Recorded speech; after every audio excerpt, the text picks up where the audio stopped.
Apa kabar saudara? Kembali lagi kita bertemu bersama dengan saya Pendeta Riani Suharja dari GKI Pondok Indah dalam Pernikahan Bahagia dari YKB. Saudara, keluarga kita akan bahagia bukan hanya karena saya bahagia atau saya dan pasangan saya bahagia.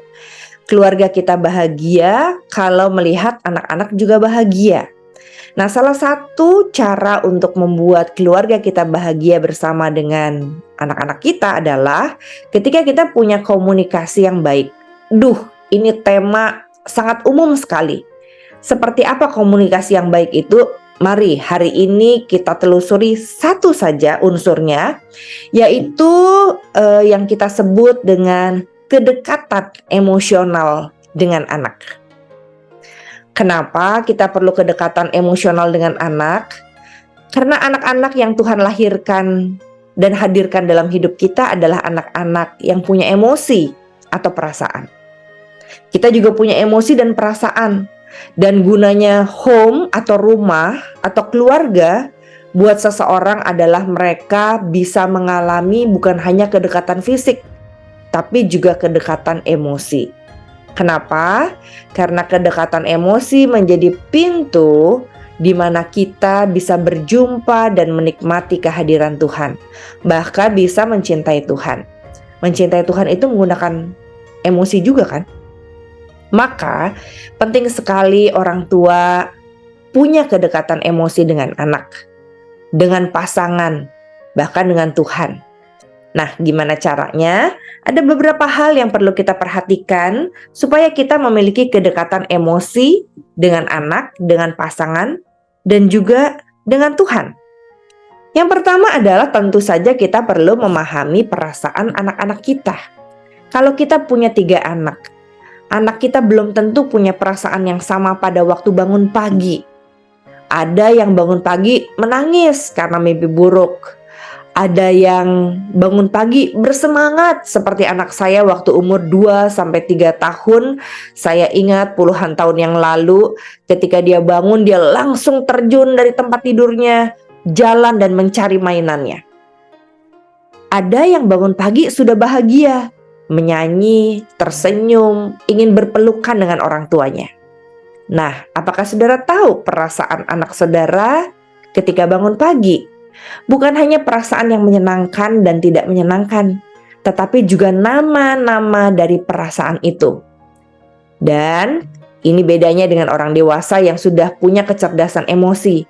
Anak-anak perlu belajar nama dari emosi mereka.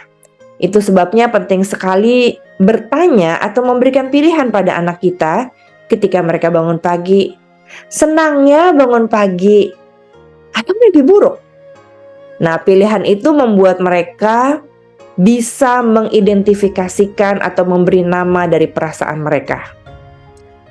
Memahami nama-nama perasaan mereka bukan berarti menghakimi perasaan mereka. Itu berbeda loh saudara. Kita bisa bilang, senang ya hari ini? Seperti guru-guru sekolah minggu tradisional yang bertanya, adik-adik hari ini pasti bahagia karena Tuhan Yesus ada bersama kita. Kita nggak bisa loh membuat anak-anak yakin bahwa dirinya bahagia sementara dia mimpi buruk di pagi hari. Atau dia bertengkar dengan sahabatnya. Atau dia putus pacar dengan kekasihnya. Kita nggak bisa menghakimi apa nama perasaan mereka kecuali kita bertanya kepada mereka. Jadi untuk bisa memahami perasaan anak kita, bahkan juga pasangan kita perlu bertanya pada mereka. Apa perasaanmu? Atau kalau mereka tidak bisa menjawab nama perasaannya, kita bisa pilihkan kamu sedih atau kecewa. Karena sedih dan kecewa 2 perasaan yang berbeda. Yang pertama, memahami perasaan mereka. Lalu yang kedua adalah membuat mereka tahu bahwa apapun perasaan mereka, kita tetap mencintai mereka. Itu penting. Bapak ibu yang tidak mencintai anaknya ketika mereka merasa jijik, itu membuat mereka merasa sendirian. Bapak ibu yang mengabaikan perasaan patah hati anak-anaknya, karena dimarahin guru, karena ditinggalkan temannya, karena tidak dipilih oleh orang yang dia cintai, karena patah hati dengan orang yang tadinya mencintai dia. Orang tua yang tidak memahami dan berada bersama dengan anak-anaknya ketika mereka merasakan perasaan tertentu, membuat anak-anaknya merasa tidak dicintai dan tidak dekat dengan orang tuanya. Bayangkan, anak kecewa karena nilainya buruk, karena dia abai untuk belajar sebelum ulangan, itu berhadapan dengan orang tua yang marah dan tidak suka karena dia kecewa ulangannya buruk. Maka kecewanya anak dilawan dengan marahnya orang tua, membuat anak dan orang tua semakin jauh. Kedekatan emosi terjadi saat ketika anak kecewa, orang tua kecewa. Ini bukan memanjakan anak, saudara. Ini membuat anak tahu bahwa dia dicintai dengan sepenuh hati, tidak terkondisi. Waktu anak kecewa, orang tua ikut merasakan kekecewaannya. Waktu anak bahagia jatuh cinta pada seseorang di usia 5 tahun atau 15 tahunnya, maka orang tua hadir bersama, ikut berbahagia. Lalu bagaimana dong kalau kedekatan emosi ini membuat mereka tidak tahu etika, aturan, atau ajaran yang kita mau ajarkan? Nah, itu masalah lain, saudara. Kedekatan emosi menjadi pintu. Saya tidak mengatakan bahwa hanya dibutuhkan kedekatan emosional dengan anak. Saya mau katakan bahwa kebahagiaan anak atau keluarga kita adalah saat kita merasa dekat secara emosional. Lalu bagaimana kalau anak-anak kita punya pikiran yang lain dengan kita? Itu bahasan lain. Tapi yang pasti hidup ini tidak hanya dekat secara emosi. Nah, dalam sesi ini saya hanya bicara tentang kedekatan emosi. Dan yang ketiga adalah bagaimana kita dekat secara emosi dengan anak kita adalah hadirlah. Hadirlah di titik terbawah mereka dan hadirlah di titik paling atas mereka.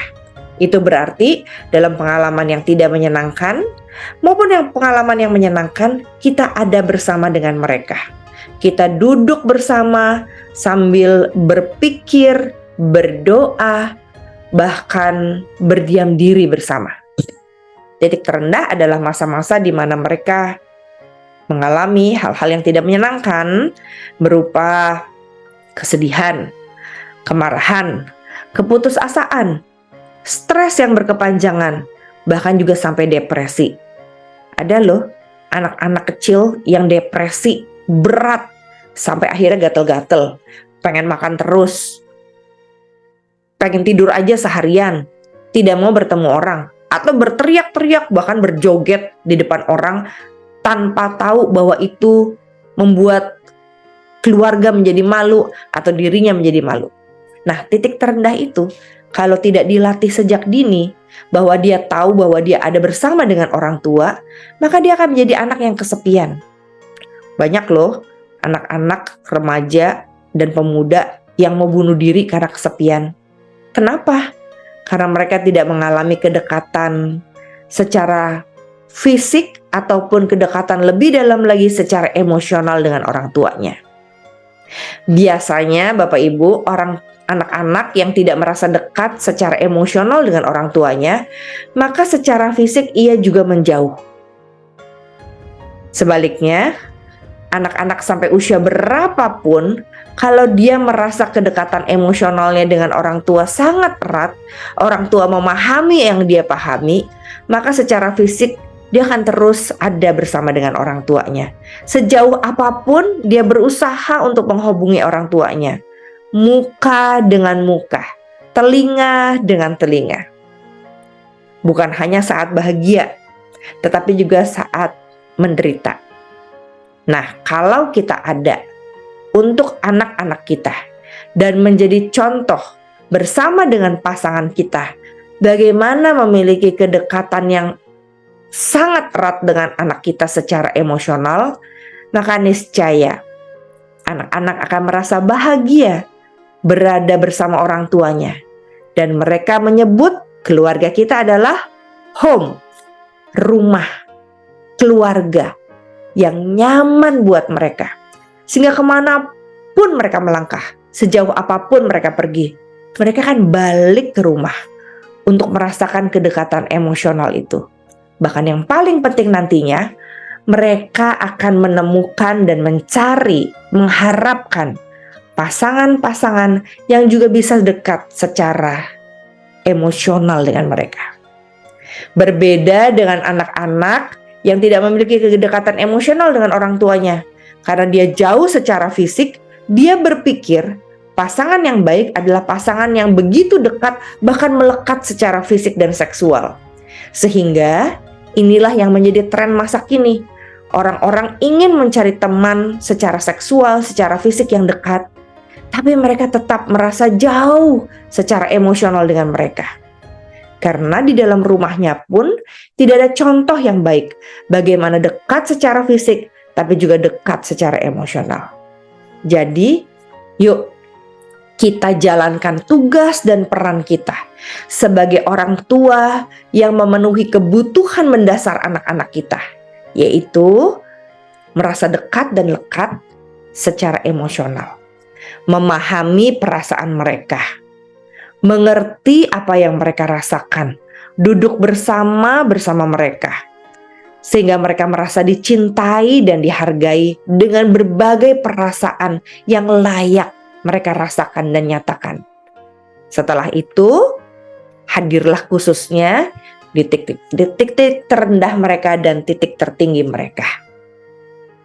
Nantikan mereka, baik melalui texting, melalui telepon, atau saat mereka berjumpa dengan saudara. Muka dengan muka.